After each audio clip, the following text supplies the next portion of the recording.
Eric, I want to ask Eric something real quick. I loved your take. Remember, you know how like it's funny too how we've worked with you. You've worked with TV executives. Is like it's funny when the dirt sheet guys try to pine on some of these things and they don't like really know what's going on and they have their echo chamber and everything. I loved how when WWE started like getting rid of people and they had cuts and stuff and everything and like everybody was assuming because the dirt sheet guys got their echo chamber that WWE is looking to sell. Oh, this is obvious. They're looking to sell everything. And you just saw that narrative. You saw everybody repeat it. And it was great when like you came on and did that bit and like said, no, this is like kind of like the opposite of what's happening. And it's like, I like how you bring common sense to the conversation sometimes because you've actually lived the experience of working with these companies, as opposed to the outsiders. And I thought that was refreshing to hear like an expert take on it, Well, thanks for saying that. And all I was doing was offering an alternative perspective because while everybody was jumping on the WWE's for sale bandwagon, and by the way, I'm not convinced completely that it's not. Conrad has strong feelings that it may be.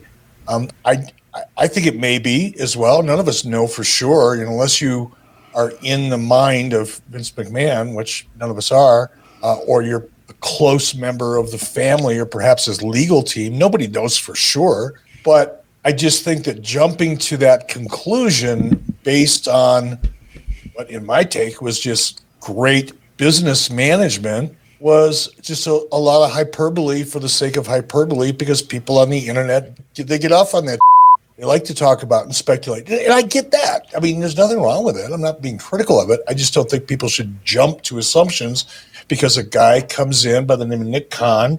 They, announce a new president under Nick Khan. They bring in a couple people on a board of directors, one of which I know fairly well, Steve Koonin. I know him well, but I've had plenty of experience with him. And, they're looking at the world post-COVID and going, okay, well, maybe we don't need all of this post-production. Maybe we don't need this much digital production. Maybe we can combine these things and enjoy an economy of scale and efficiency.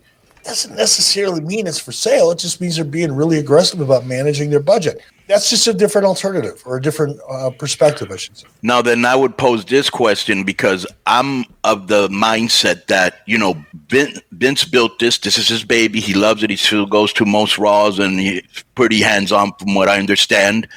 And I almost feel like he never wants to give that up. But then there's a part of me that says, well, bro, at what time do you not cash in your chips? So my question is, Conrad, why do you think differently? And maybe you have a different perspective because you work with Bruce and Bruce is close to Vince. I don't know. Well, I've never talked about it with Bruce at all, but right. I did hear back at the 25th anniversary of Raw that they were trying to get to the stock price to a certain target, and then they were going to start shopping. I heard another rumor that maybe Nick Khan has an incentive to help get this thing sold. I mean, he is the deal maker for WWE, and I don't think that really gets enough credit, but he's been the guy who helped negotiate, the deal with Fox and then the deal with Peacock. And I feel like the ultimate end game here is some sort of interactive theme park experience. That's the way you really level up this franchise. You look at the value of the Harry Potter brand pre and post of the theme park, and it's no comparison. And I feel like that's probably where WWE is going to be. I can envision an Undertaker ride and things like that. And I know people talk about a Hall of Fame experience, but I think, if it's like Cooperstown and it's just, statues and old trunks and boots or whatever, that's one thing. But if it's a real interactive experience that you can monetize over and over and over, you can only print so many DVDs or posters or whatever. But if people will keep returning and opening their wallet for that experience again, I think it has big value to somebody like, NBC Universal, that whole Comcast entity, or perhaps Disney. And I know a lot of wrestling fans got upset when I said, hey, this feels like a Disney deal to me. And I understand that. But at the same time, I'm not a Star Wars guy, but all of my friends who are Star Wars guys, they love what Disney has done with Star Wars. And at first it felt like, they're going to screw it up. But I don't know that they have. My friends love it more than ever. So I'm interested to see what it is, but I do think they're going to sell. I think if candidly, if if they weren't going to sell, I don't know that Bruce would be there. I'm not saying that he's told me that, but it feels like Hunter would be in the Bruce spot.